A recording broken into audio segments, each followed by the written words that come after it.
आज जो हम पढ़ने वाले हैं वो क्लास 12th स्टैंडर्ड के चैप्टर नंबर 9 के बारे में पढ़ रहे हैं और उसका नेम क्या है, strategy for enhancement in food production. तो स्टूडेंट, इसमें पहले आपको कई ऐसे टॉपिक्स थे जो कि वेरी इंपॉर्टेंट टॉपिक्स थे, आपको उसका वीडियो लेक्चर प्रोवाइड कर दिया गया है। तो इसमें जो है आपका जो वीडियो लेक्चर है, आज का जो टॉपिक है वो वेरी इंपॉर्टेंट टॉपिक है, ठीक है। तो यहाँ पे आपको ये जो टॉपिक बताया जाएगा ये आपको कंसंट्रेट होकर समझना है, क्योंकि ये आपके 12th स्टैंडर्ड के लिए वेरी इंपॉर्टेंट टॉपिक है। ये जो क्वेश्चन है आपका, आप देखेंगे तो इसमें से जो ये टॉपिक है इसमें से बार बार क्वेश्चन पूछे जाते हैं, ठीक है। तो ये किस तरीके से आज जो हम पढ़ेंगे, ये जो टॉपिक है RCP, ठीक है, SCP टॉपिक जो है आपका SCP, ठीक है। SCP means single cell protein, ठीक है। एकल कोशिका प्रोटीन्स जो है इसके बारे में आज हम पढ़ने वाले हैं। तो ये जो एकल कोशिका प्रोटीन्स होती है, इसके पहले हमने कई ऐसे टॉपिक्स आपको बताए थे एनिमल ब्रीडिंग्स में और प्लांट्स ब्रीडिंग में, कि उनकी मैनेजमेंट किस तरीके से की जाए, ठीक है, उनकी रियरिंग किस तरीके से की जाए कि आने वाली जो प्रोडक्टिविटी है उसमें हमारे इंक्रीजमेंट हो और उससे हमको अच्छा खासा बेनिफिट प्राप्त हो, ठीक है। तो यहाँ पे जो सिंगल सेल ये प्रोटीन्स होता है, इसमें क्या होता है कि जो ये सिंगल सेल प्रोटीन्स होता है एक प्रकार का प्रोटीन रिच माध्यम होता है, ठीक है। इसमें जो भी चीज़ें क्या करते हैं हम, जैसे carbohydrates, protein, vitamins, mineral salt ETC। अब देखिए, ये जो सिंगल सेल प्रोटीन्स होते हैं, यहाँ पे ये जो कुछ ऐसे आपको एग्जांपल्स बताए गए हैं प्रोटीन सोर्स के, इसमें आपके कार्बोहाइड्रेट्स हैं, प्रोटीन्स हैं, एंड देन विटामिन्स हैं, एंड मिनरल साल्ट है, खनिज लवण। इसमें बहुत सारे ऐसे माध्यम्स होते हैं जो कि यहाँ पे इन्वॉल्व हुए रहते हैं, आप उसको भी ले सकते हैं जो भी प्रोटीन सोर्स होते हैं। अब देखिए यहाँ जो RCP है, RCP में अगर हम बात करें कि 130 से 140, ये जो एनिमल पॉपुलेशन है या जो ह्यूमन पॉपुलेशन है, इसमें 130 से 140 पीपल ऐसे हैं कि ये जो प्रोटीन सोर्स हैं, क्या है, ये जो प्रोटीन सोर्स, जो भी ये प्रोटीन सोर्स मैटर्स यहाँ पे आपको इन्वॉल्व किए गए हैं, ये इनको एब्जॉर्ब नहीं कर पा रहे हैं, मीन्स इनको ये खरीद नहीं पा रहे हैं। इतने लोग हैं, 130 से 140 लोग, इतने लोग हैं जो कि प्रोटीन रिच मैटर्स को खरीद नहीं पा रहे हैं। क्यों नहीं खरीद पा रहे हैं?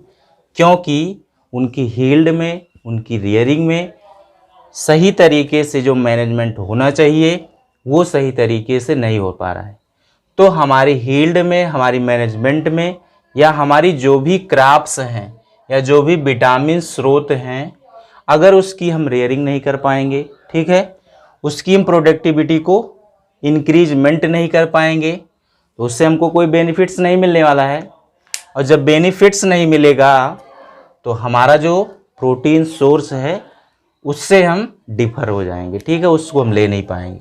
तो यही कारण है कि जो ये कार्बोहाइड्रेट्स होते हैं, जो ये प्रोटीन्स, विटामिन्स, मैटर्स होते हैं, इसको बहुत सारे ऐसे लोग हैं जो कि हमने बताया 130 से 140 लोग ऐसे हैं, चाहे वो एनिमल पॉपुलेशन की हम बात करें और चाहे ह्यूमन पॉपुलेशन की बात करें, तो इतने लोग हैं जो कि इससे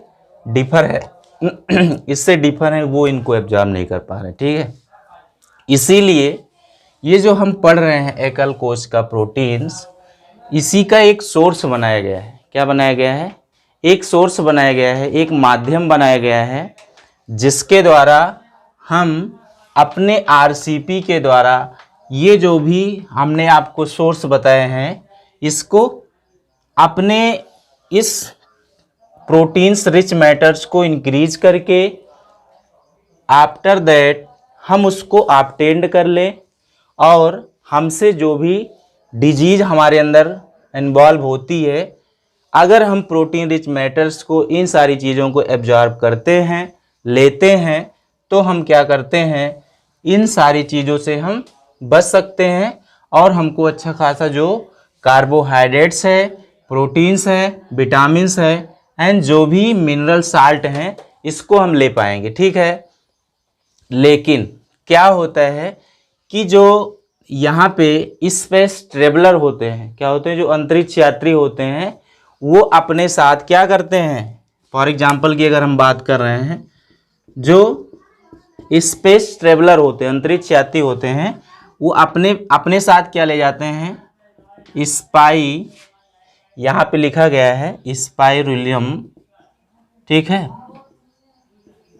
क्लोरेला, स्पाइरुलियम क्लोरेला। यहाँ पे देखिए, सॉरी यहाँ पे उसको फिर से लिख देते हैं, स्पाइरुलियम क्लोरेला।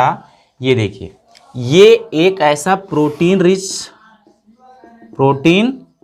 रिच मैटर होता है कि जब कोई स्पेस ट्रेवलर क्या करता है, वो यात्री ट्रेवलिंग करता है, तो वो अपने साथ स्पाइरुलियम क्लोरेला लेके जाता है। क्यों? क्योंकि वो प्रोटीन रिच होता है, क्योंकि वो प्रोटीन्स का अच्छा स्रोत होता है कि उसको आवश्यकता पड़ने पर क्या होता है कि अगर ये प्रोटीन रिच मैटर्स को वो एक बार ले लेता है तो कम से कम 1 से 2 आवर्स तक, ठीक है, जो उसके अंदर एनर्जी डिस्ट्रॉयड हुई थी, ख़त्म हुई थी, ठीक है, लॉस हो चुकी थी, उनको फिर से वो एनर्जी ऑब्टेन हो सकती है। ठीक है, इसके पहले आपको 11th में ये बताया गया था। तो स्पेस ट्रेवलर क्या करते हैं, इस मैटर्स का, प्रोटीन रिच मैटर्स का यूज करके प्रोटीन के स्रोत को ऑब्टेन कर लेते हैं। ठीक है। अब देखिए यहाँ पे कुछ ऐसे एग्जाम्पल्स नेक्स्ट हम आपको बता रहे हैं, जैसे पोटैटो है, क्या है, पोटैटो है, स्टार्च मोलेसेस। अब देखिए, आप क्या करते हो कि जो भी आप वेजिटेबल्स वगैरह आती हैं बाहर से, जो भी सब्जियां होती हैं डिफरेंट टाइप्स के, आप जानते हैं, तो उनको या क्या करते हैं, पहले धुलते हैं ना, धुल लेते हैं। तो जब धुलते हैं तो इनका जो कुछ प्रोटीन सोर्स होता है वो वहाँ से ऑब्टेन्ड हो जाता है, और मान के चलिए वहाँ से उनके जो प्रोटीन रिच मैटर जो धुले थे, जो उनको मिला था, उससे हाई लेवल में उनको प्रोटीन एब्जॉर्ब हो गया। तो इस तरीके से इंडस्ट्रियल लेवल पर, ठीक है, उनको किया जाता है, जो यहाँ पे प्रोटीन से वहाँ के सोर्स को ऑब्टेन किया गया है इंडस्ट्रियल लेवल पे, उसको केमिस्ट करके जो है प्रोटीन रिच मैटर्स को क्या किया जाता है, प्रिपेयर किया जाता है। यहाँ हम लिख देते हैं protein rich matters are prepared. ठीक है। अब देखिए यहाँ पे ये हमने एग्जांपल्स की बात कर लिया। अब क्या करते हैं, जैसे हमको विटामिन्स लेना है, देखिए रिच इन विटामिन्स, ठीक है, तो इसमें हम प्रोटीन्स ले सकते हैं, प्रोटीन फैट्स भी ले सकते हैं। इस तरीके से हमको अगर प्रोटीन रिच मैटर्स की आवश्यकता हो रही है तो इसमें हम प्रोटीन्स को इन्वॉल्व कर सकते हैं और फैट्स को ले सकते हैं। इससे हमारे अंदर जो भी न्यूट्रिएंट्स की कमी होगी, जो भी सोर्स की कमी होगी, वो दूर हो सकती है। ओके। अब देखिए यहाँ पे जो सबसे बेस्ट एग्जाम्पल है, ठीक है, सबसे बेस्ट एग्जाम्पल्स है, जो कि जैसे कि हमने बताया पोटैटो स्टार्च मोलेसेस का यूज, उसको धुल करके बहुत सारे ऐसे प्रोटीन सोर्स इंडस्ट्रियल लेवल पे मैटर्स तैयार किए जाते हैं। देखिए यहाँ पे हम इसको इधर लिख देते हैं कि जो एक होता है मिथैलोफाइल्स, ठीक है, OR इसको हम बोलते हैं मिथैलोट्रॉप्स। अब देखिए ये क्या होता है, ये हाई लेवल में, इसमें किसमें, हाई लेवल में इनके अंदर प्रोटीन्स इन्वॉल्व होता है। क्या होता है, इन्वॉल्व्ड होता है अब देखिए इन्वॉल्व्ड है इनके अंदर हाई लेवल में प्रोटीन्स। तो हम क्या कर सकते हैं, ये एक ऐसा माध्यम होता है प्रोटीन सोर्स का कि ये जो मिथैलोफाइल्स होता है जिसे हम मिथैलोट्रॉप्स बोलते हैं, इसको इंडस्ट्रियल लेवल पर क्या होता है, इसको सोर्स करके लगभग अप्रॉक्स अगर हम बात करें 25 टन प्रोटीन सोर्स को क्या किया जाता है, प्रोटीन सोर्स को इन्वॉल्व कर लिया जाता है, प्रिपेयर्ड कर लिया जाता है। तो ये जो एससीपी है एक ऐसा माध्यम है, एक ऐसा फॉर्मेशन है, एक ऐसी कंडीशन है जिससे हमारे अंदर जो भी कार्बोहाइड्रेट, प्रोटीन्स, विटामिन्स, मिनरल्स की डिक्रीजिंग हो रही है, इस तरीके का यूज करके एससीपी का यूज करके हम अपनी इस क्रॉप्स में, अब हम अपनी सिस्टम में क्या करते हैं, इसका इंक्रीजमेंट कर सकते हैं। ठीक है, इसको एक बार हम फटाक क्या करते हैं फिर समझ लेते हैं। नेक्स्ट जो है हम टॉपिक नेक्स्ट वीडियो में पढ़ेंगे। देखिए हम पढ़ रहे हैं एससीपी सिंगल सेल प्रोटीन्स। इसमें क्या होता है कि हमने बताया कि जो भी कार्बोहाइड्रेट्स की, प्रोटीन्स की, विटामिन्स की और मिनरल साल्ट की जो भी हमको जिस तरीके से हमको प्रोटीन सोर्स ऑब्टेन्ड होना चाहिए, लगभग 130 से 140 पीपल्स या ह्यूमंस ऐसे हैं जो कि इस प्रोटीन सोर्स को इन्वॉल्व नहीं कर पा रहे हैं, ऑब्जॉर्व नहीं कर पा रहे हैं। क्यों? क्योंकि उनकी जो हील्ड है, उनकी जो प्रोडक्टिविटी है उसमें डिक्रीजिंग आने की वजह से वो सारी चीज़ों से दूर रह पा रहे हैं। इसीलिए हमने बताया इसको ठीक करने के लिए एससीपी कंडीशन का, एससीपी मेथड का यूज करके हम क्या करते हैं, अपने इस प्रोटीन सोर्स को बढ़ाए हैं। अब देखिए यहाँ पे स्पाइरलम क्लोरेला जो होता है, हमने आपको इसको बताया भी था पहले कि स्पाइरलम क्लोरेला जो होता है एक ऐसा प्रोटीन रिच मेथड होता है जिसका यूज कौन करता है, जो स्पेस ट्रेवलर होते हैं उसका यूज करके प्रोटीन रिच ये एक मैटर होता है। हमने बताया इसको अगर कोई बंदा अगर एक बार ले लेता है तो 1 से 2 आवर्स तक उनके अंदर एनर्जी जो लॉस हुई रहती है वो उससे बच सकता है। ठीक है, उनको फिर से ऊर्जा एनर्जी मिल जाती है।